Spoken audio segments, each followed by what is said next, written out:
Monarchs, this is Mrs. Dutro, and today we are going to talk about how to rock dialectical journals and how to use them as a tool to enhance your learning experience.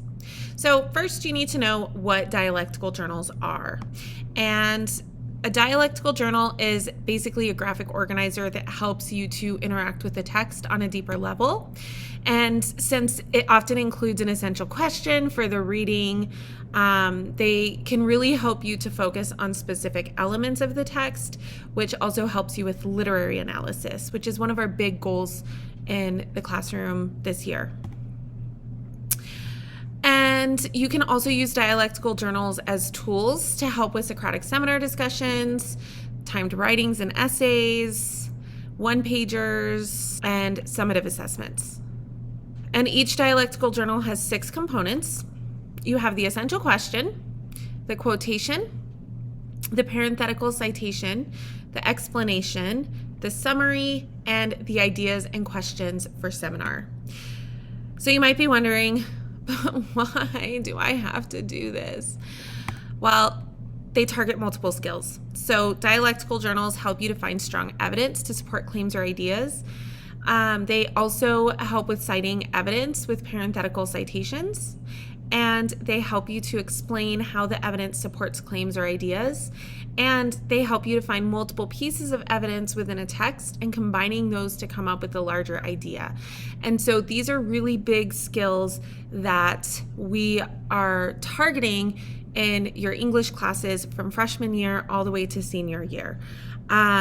These are some of those essential skills that you have to know how to do in order to successfully master the English standards. So basically, dialectical journals are good for you. So the first part of the dialectical journal is the essential question, and it helps you to know what to focus on as you read. The essential question often connects to other learning goals or to other text or ideas from the class. So usually your teacher will provide the essential question for you, and this may or may not already be written or typed into the essential question section of your dialectical journal. And nearly everything on your DJ should address the essential question, so it's important that you understand it completely. So in order to do that, I strongly suggest that you define unfamiliar terms or words in the essential question before you start reading. And you can do this by literally typing into the essential question section, like those definitions, maybe change the color. Or if you're doing your dialectical journal on paper, you could write off to the side by your essential question what those definitions are. So here's an example of an essential question. How can people recovering from a trauma differentiate between healthy coping mechanisms and unhealthy coping mechanisms? And you can see that essential question is already included on this sample dialectical journal. So in order to understand this, you need to know what healthy coping mechanisms are and what unhealthy coping mechanisms are, and you need to know what a coping mechanism is. So a coping mechanism is a psychological strategy or adaptation that a person relies on to manage stress. So sometimes these are healthy and sometimes these are unhealthy. So this particular question is asking you to look for evidence of healthy coping mechanisms within the text and evidence of unhealthy coping mechanisms within the text. You also have to have 5 quotations. And so quotations are pieces of textual evidence that you copy word for word from the text. And your quotations should help to answer the essential question. So quotations are often referred to as textual evidence, and they're pulled from the text word for word. The words and punctuation used should match the text exactly. And you always put your quotations in quotation marks to avoid plagiarism. And don't confuse quotations with dialogue. You can use narration or you can use things that characters say for your quotations. So if citing dialogue, or if you have a mix of dialogue and narration, you want to make sure you do the following with your quotation marks. There is never a downside to being nice, my father said for the millionth time. We can see there is never a downside to being nice is the dialogue, and then my father said for the millionth time is the narration. So around the entire quotation, we have double quotation marks as usual, but then around the dialogue, we have single quotation marks, and you just use the apostrophe key in order to put this in, and that goes around the dialogue. So notice how at the beginning of this quotation, we have 3 quotation marks in a row. That's because we have the 2 quotation marks around the entire quotation plus the single quotation mark around the dialogue. So here's an example quotation from The Things They Carried that helps to answer the essential question. And you can see this one also includes both narration and dialogue. So you can see I have the green quotation marks around the entire quotation, and I have the single quotation marks around the dialogue specifically. And that shows that I am quoting dialogue. So our parenthetical citations are next. And for every quotation, you have to have a parenthetical citation. So a parenthetical citation identifies where you found each quotation within the text. And they're formatted in a very specific way. So they identify the author's last name, usually, and the page number for the quotation, but this also varies depending on the type of text that you are reading. So you use page numbers in your parenthetical citations if you are citing quotes from novels, short stories, or essays. And so in that case, the parenthetical citation should have the author's last name and then the page number in parentheses, and it should look just like this. You use line numbers for poetry, for songs, and parenthetical citations should look like this. So again, we have the author's last name, but then we have the line numbers that quotation is from in the poem or the song. And then there's a very specific way of citing Shakespeare, and that includes having the act number, the scene number, and the line numbers all separated by periods within your parenthetical citation. So notice that for novels, short stories, and essays, and also for poetry and songs, we put the author's last name in our citation, and then we put either the page number or the line numbers. For Shakespeare, we put in the act number, the scene number, and the line numbers. And then we also put in periods in between the act, scene, and line numbers. And notice how there's no spaces between the periods. And all of this goes in those parentheses for your parenthetical citation. So a sample parenthetical citation, this quotation here was found on page 150 of O'Brien's novel, The Things They Carried. So my parenthetical citation will say O'Brien 150 because it's taken from a novel. For the explanation, you need to have 5 of those as well, 1 for each quotation. And the explanation should consist of several sentences explaining the quotation's connection to the essential question. I require that you have 3 to 5 sentences for your explanations, but other teachers may require different things for your explanations, so you want to make sure that you clear that up with your teacher. So for the explanation, you want to make sure that you are connecting the quotation to the essential question. This should be several sentences long. Again, I require that it's 3 to 5 sentences, but it depends on your teacher's expectations. You want to make sure that your explanation addresses all aspects of the essential question, and you may find it helpful to create a sentence frame to ensure that you're addressing every part of the essential question and meeting your explanation length requirements. So for the quotation from The Things They Carried, I used the quotation, I received a long disjointed letter in which Bowker described the problem of finding a meaningful use for his life after the war. The thing is, he wrote, there is no place to go, not just in this lousy little town, in general, my life, I mean. And so for my essential question, how can people recovering from a trauma differentiate between healthy and unhealthy coping mechanisms? I wrote, Bowker is reaching out to Tim to talk about his experiences after the war. This indicates a healthy coping mechanism because it is important to talk about traumatic experiences since it helps you to process what happened. However, since Bowker's letter is so disjointed, it seems he hasn't been coping well before writing the letter, which could also be why he feels like there is nowhere to go with his life. He definitely needs therapy.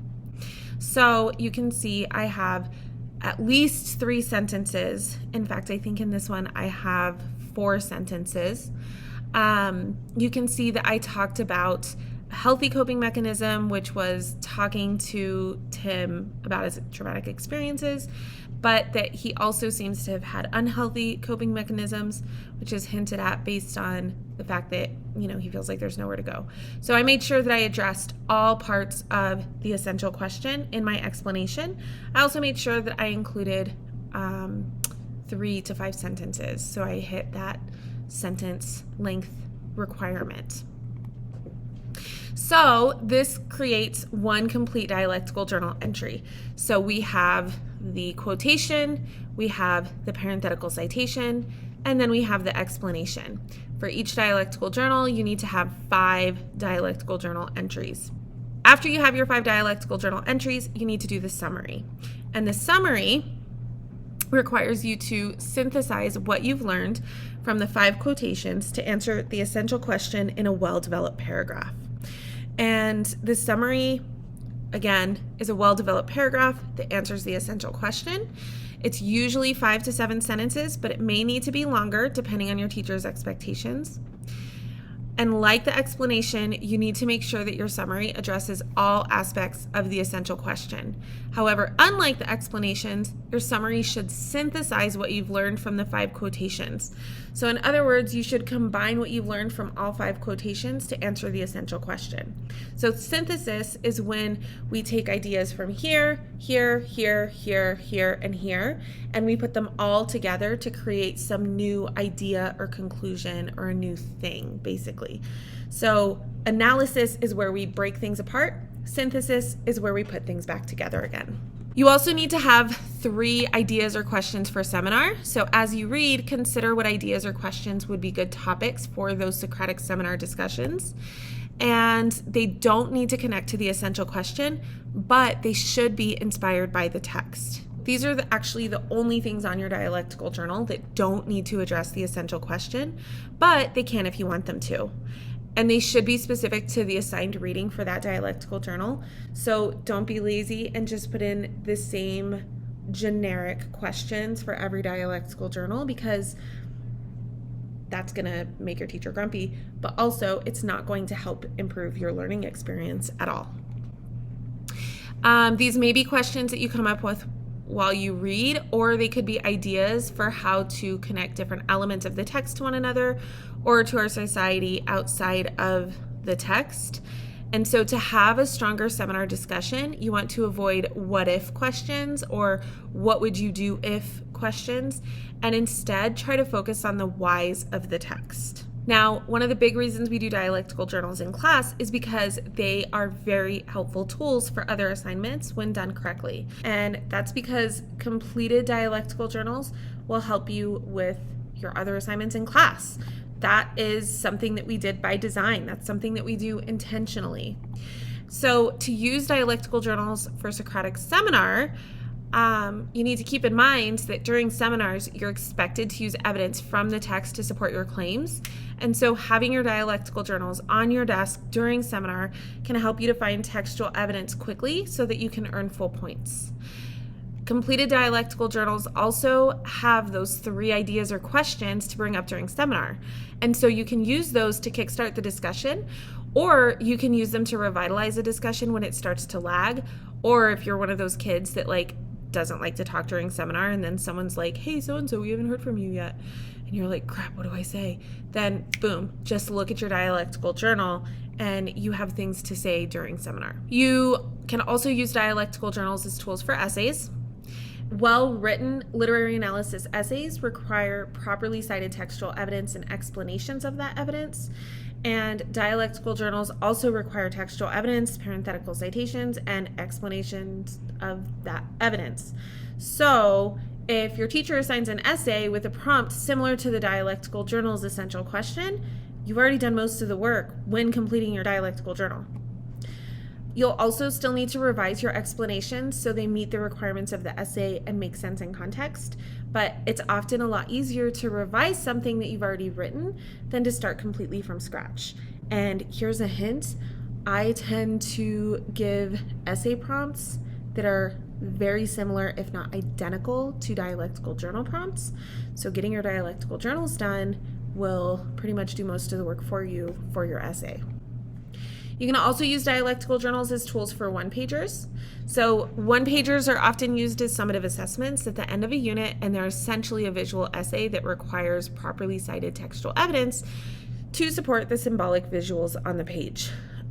Usually, the essential questions for each dialectical journal are designed to get you thinking about the big ideas of the text, and these big ideas are usually what we want to see you break down on your one-pager. So, like essays, you can use the evidence and citations on your dialectical journal to complete your one-pager as well. And really, guys, a one-pager is a visual essay. So the same rules apply for one-pagers as for essays. So to review, a dialectical journal is a graphic organizer that helps readers interact with the text on a deeper level. They help readers to focus on specific elements from the text, which helps with literary analysis. Each dialectical journal has 6 components: the essential question, quotation, parenthetical citation, explanation, summary, and ideas and questions for seminar. Dialectical journals can also help with Socratic Seminar discussions, timed writings and essays, one-pagers, and other types of summative assessments. And they target multiple skills, including finding strong evidence to support claims or ideas, citing evidence with parenthetical citations, explaining how the evidence supports claims or ideas, and finding multiple pieces of evidence within a text and combining those to come up with a larger idea. And that's all I have for you for today. If you have any questions, you can email me at kelly.dutro@aps.edu, and I hope you have a wonderful week, Monarchs.